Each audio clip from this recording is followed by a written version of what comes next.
Hello, I am Amy Sorensen with the Department of Communication Studies. It is my privilege to lead today's topic of special occasion speaking.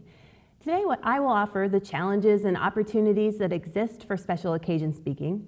I'll then offer some guidelines for this type of speaking, and finally I'll offer some tips on how you can experience success as a speaker during a special occasion.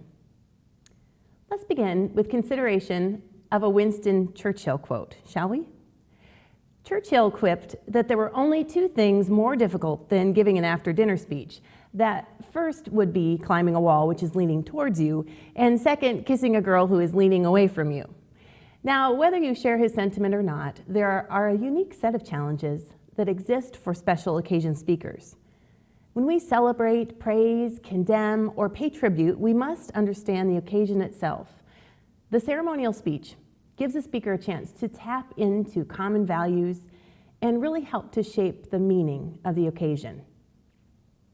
The speaker needs the audience to understand the shared group identity, and the speaker should consider just how to accomplish a few key elements in this speech.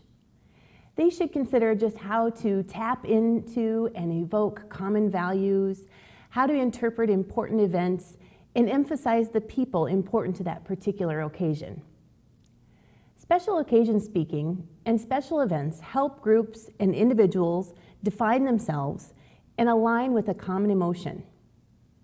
Think about the way that you felt as you sat at your own high school commencement ceremony, or perhaps when you attended a memorial or a funeral service for someone dear to you. Think of the shift in emotion with the traditional Christian wedding ceremony and the celebrations surrounding that symbolic event.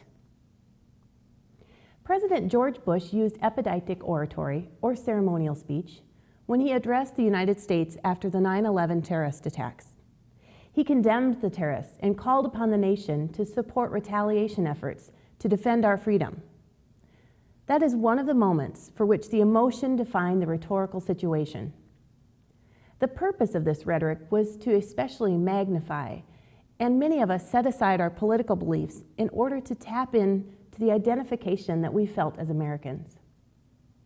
Regardless of the level of formality, the speech should have a purpose that is clear to the audience and to the speaker. Because of the various settings and many occasions, this has an important and unique consideration. Each speech must adapt to the audience, to the occasion, to the audience, and to the event.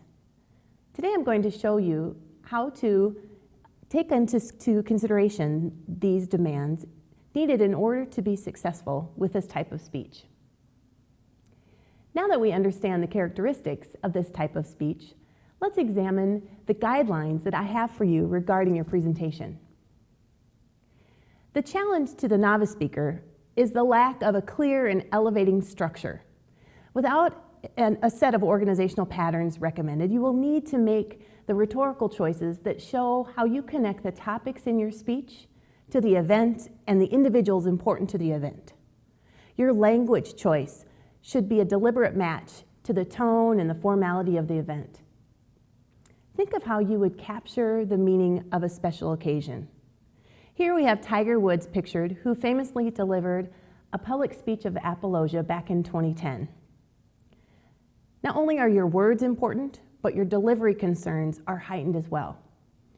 You have the chance to hold the audience in the palm of your hand. Use this privileged position with great care. For instance, if you are called upon to deliver a wedding toast, stay focused on stories and images which serve to uplift and praise the couple. Craft your speech content in a way that your audience can identify with and enjoy listening to.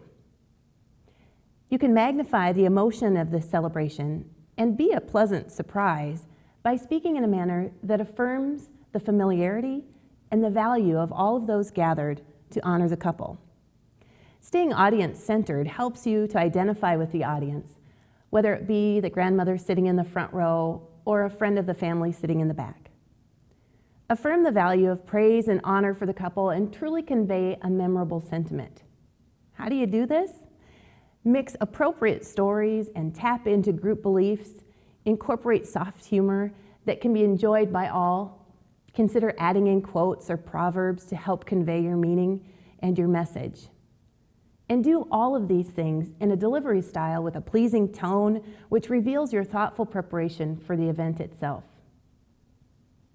There are a few other key tips as well. Shakespeare said, "Brevity is the soul of wit." Special occasion speeches may be short, but the demand for quality is ever present. With careful planning and a good amount of practice, you can deliver a brief ceremonial speech that will have a memorable impact. If you consider the famous Gettysburg Address and its mere 272 words, you can see the opportunity does not always exist in the length of content. Regardless of the occasion, stay positive and make a careful use of your humor. Humor often does find its way into special occasion speaking, and it might be a good way to keep the audience interested in your speech. Anecdotes, asides, witty banter, Freudian slips, irony and jokes, and satire can all be considered as you carefully weigh the decision to include these chances to entertain your audience while still holding true to your purpose and the meaning of the occasion.